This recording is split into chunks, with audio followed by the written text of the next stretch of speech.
Hey, this is Lego Man 511 showing you how to build a Lego microwave oven.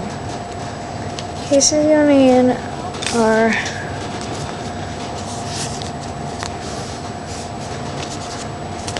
you will need 3 2x4 10 bricks,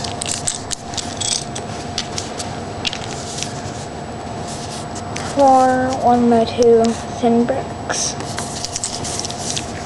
or thick bricks, 1 traffic light brick,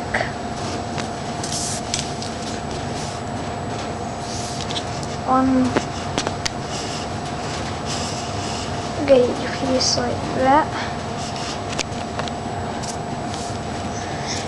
2 1x2 slotted bricks, thin, 1 oven piece, and 1 oven cover piece like that,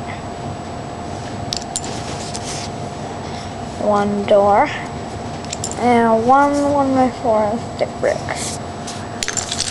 This is how you build it. First you take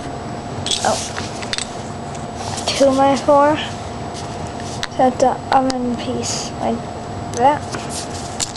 Then you take the oven cover piece, set it under like that. Then next you take the 1x2s, sit down like that. Take the other 2x4, set it like that. Next take the 1x4, set it right there. Take the door, set it right there. Traffic light brick, set it right there. Next you take a 2x4, the slotted bricks go there, and then you put the gauge piece like that, and you have a microwave oven. This is Lego Man 511 signing out.